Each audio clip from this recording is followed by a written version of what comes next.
Gary Cooper, the architect of silence. There was a letter, written 2 days before Gary Cooper died. In it, there was a sentence that Hollywood hid for 60 years. This is Gary Cooper, 6'3", the face of American masculinity. But who was the man behind those eyes? The letter was never sent, never opened.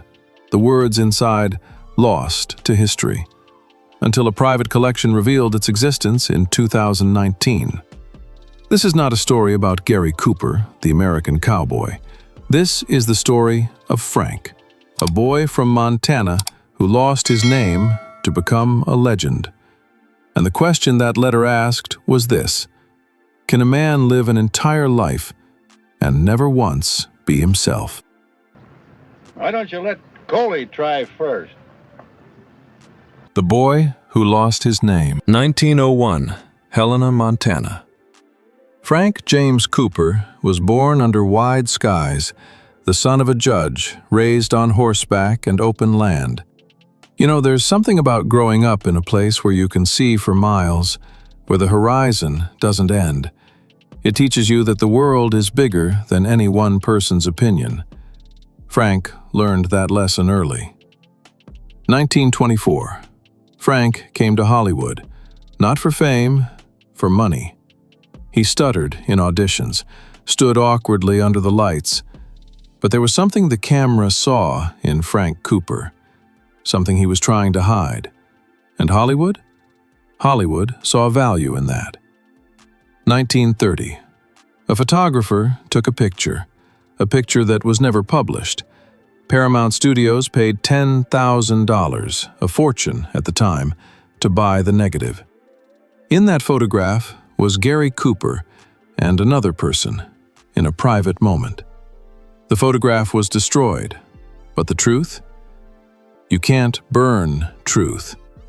And from that day forward, Gary Cooper's life was no longer his own. Paramount didn't just hire Frank Cooper, they rebuilt him. 1926. They changed his name to Gary, named after Gary, Indiana. It sounded stronger, more masculine. They taught him how to stand, how to look, how to say less. And here's something I wonder about. When you change your name, how much of the old name do you keep? It's like your father's old Ford pickup. You can repaint it, polish it, swap the engine, but late at night, parked in the garage, it still remembers those dirt roads it used to run. Did Gary Cooper ever stop remembering Frank? They also taught him one more thing, something he'd regret for 40 years. They taught him how to hide.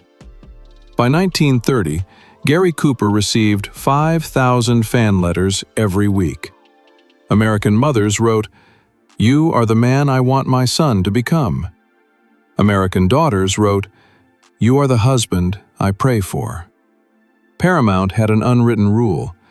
Gary Cooper must be America's moral compass, which meant no scandals, no drinking in public. No, anything that makes people question. Have you ever stood in a room full of people and felt completely alone? Why? Because everyone in that room is loving a version of you that you're not. That was a 30-year-old man standing under stage lights, knowing 50 million Americans loved Gary, but nobody remembered who Frank was. But in 1929, something changed. Gary Cooper moved into a small apartment on Rossmore Avenue with a friend, actor named Anderson Lawler. To the world outside, they were roommates, but inside that apartment, they were something the world would never allow them to be. The three masks. We all wear masks. At work, at family dinners, on Facebook, posting pictures of our perfect lives. Gary Cooper wore masks too. But here's the difference. He didn't choose them. Other people chose them for him. I count 3 masks. Each one left a different scar. Mask 1. The Provider. 1927.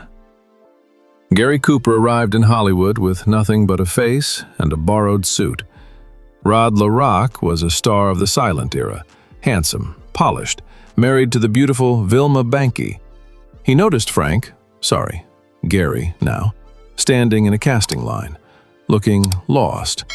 Rod took him in, bought him his first real suit, let him sleep in the spare room, taught him how to survive. But in Hollywood, nothing is free.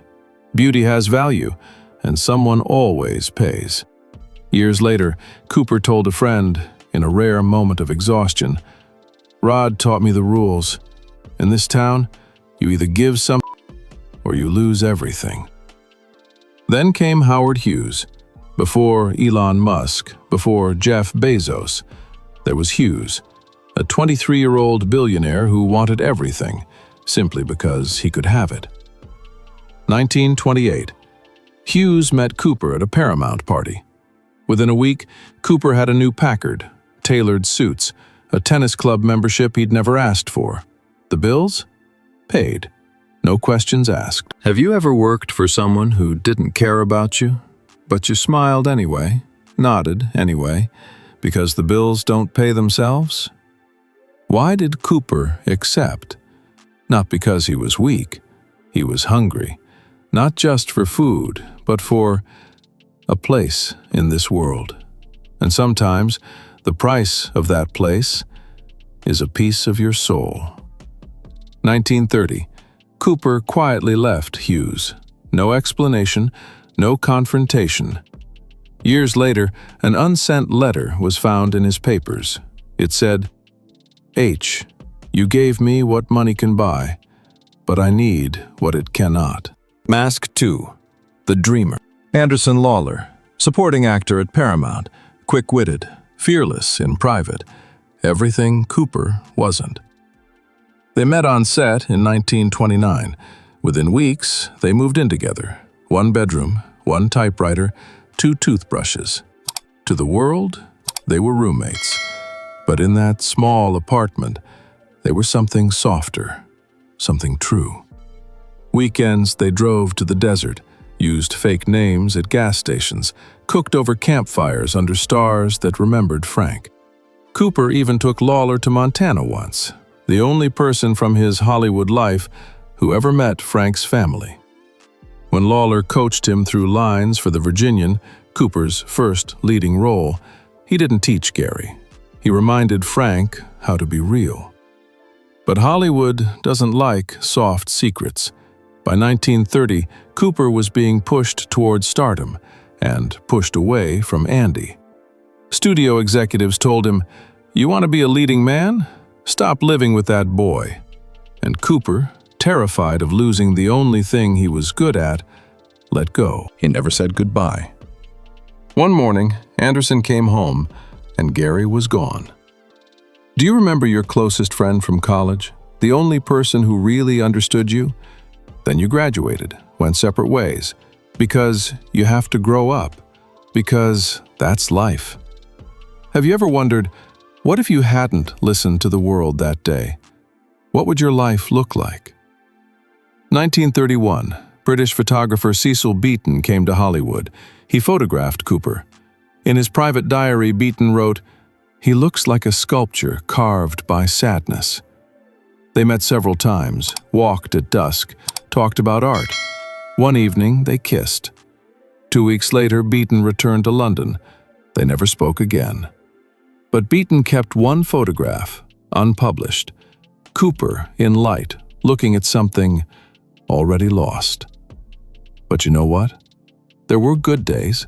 Some Sunday afternoons, they'd drive to the Arizona desert.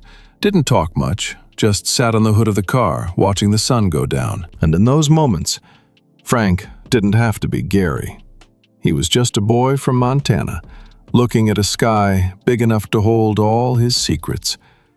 Some happiness, even when brief, is still real. Mask 3. The Survivor. 1949. Rock Hudson. 24 years old. Tall, smooth, smile that made people forget to breathe. Cooper saw him at a closed casting session. That afternoon, Hudson found a note under his door. "Don't let this town eat you. Let me teach you how to ride it. G." And just like that, it began. They rented a house in West Hollywood, registered under Cooper's assistant's name. By day, distant stars. By night, Cooper let down every wall he'd built for 20 years. Rock told him, "You're the reason I came to Hollywood. I learned to ride horses just to be like you." And Cooper, for the first time in decades, believed someone saw Frank, not Gary. But when Hudson started landing bigger roles, things changed. He came home later, laughed less, looked through Cooper instead of at him. 1955. Rock Hudson announced his engagement to his agent's secretary. The magazine said, "America's favorite bachelor finally settles down." That same week, Gary Cooper was hospitalized for exhaustion. The doctor wrote, "Patient refusing food. When asked why, he said only, 'I'm tired.'" Cooper looked at Rock Hudson and saw himself, saw a man choosing the mask over the truth, just like he had done for 25 years. And he hated what he saw. You know what Cooper's greatest pain was? It wasn't that he had to hide. It was that he never knew what not hiding looked like. He never held someone's hand on a public street, never introduced the person I love to his parents, never grew old beside someone. Because sometimes the deepest pain isn't living the wrong life. It's never knowing what the right one feels like. The truth we couldn't see. 1958. A reporter asked Cooper, "What makes you happiest?" Cooper laughed and said, "When I don't have to be Gary Cooper." The reporter laughed. They thought it was a joke from a humble star, but if you read carefully, that wasn't a joke. Gary Cooper's real name was Frank James Cooper. Gary was a stage name. Cooper the cowboy was a character created by the studio, and for 40 years, nobody remembered who Frank was anymore. Not even Frank himself. Lawler was the only one who called him Frank. Beaton wrote in his diary, "I kissed a man named Frank, not Gary." But by the 1950s, even his wife called him Gary. Not because she didn't know, but because the world only wanted Gary. The world had no room for Frank. Have you ever looked in a mirror and wondered, is the person looking back still me? We love to blame Hollywood. It's easy. But Hollywood was just a mirror, reflecting us. 1935. A survey showed 89% of American moviegoers said they would boycott a film if they knew the lead actor was different. 1935. A fan wrote Cooper, "You are the most perfect man I've ever seen. I want my son to grow up just like you." Cooper kept that letter in his desk drawer for 9 years. His assistant wrote in a memoir, every time he looked at it, he wept. Do you understand? Cooper wasn't afraid of being himself. He was afraid we would hate him for not being who we needed him to be. The studio didn't lock Cooper in an iron cage. We did. With our love, with our expectations, with our need for heroes who would never disappoint us, we said, "Be our hero." And he was, for 40 years, until he forgot who he was when he wasn't. May 13th, 1961. Gary Cooper died of cancer, 60 years old. Hollywood organized the largest memorial service in its history. Every star attended, except one. Anderson Lawler, Cooper's first companion, was not there. 30 years later, 1991, in a rare interview, a reporter asked Lawler, "Why didn't you attend the memorial?" Lawler was 92 years old. He looked out a window and said, "Because I didn't want to cry in front of the people who made us say goodbye." This wasn't one man's pain. This was the pain of an entire generation who had to choose between love and survival. You're 50, maybe 60, maybe 70. Half your life is behind you. If you could rewrite one chapter, which would it be? How many things didn't you do, not because you didn't want to, but because you were afraid of what people would say? How many people in your life are living a false version of themselves right now because they're afraid of disappointing you? Gary Cooper is gone, but his story isn't about the ending. It's about every single day he stood up, put on the suit, and walked out that door, even knowing he was wearing a mask. And you? You do the same thing. But here's the difference. Cooper never had anyone tell him taking off the mask was allowed. You do. Today. Right now. I'm telling you, you are allowed to be tired. You are allowed to be disappointed. And you are allowed to start again. Maybe nobody remembers Frank Cooper, but you still have time to remember yourself. Epilogue. The letters. After Lawler died in 1959, they found a box in his apartment. Inside, 47 letters, all addressed to Gary Cooper. All written, none ever sent.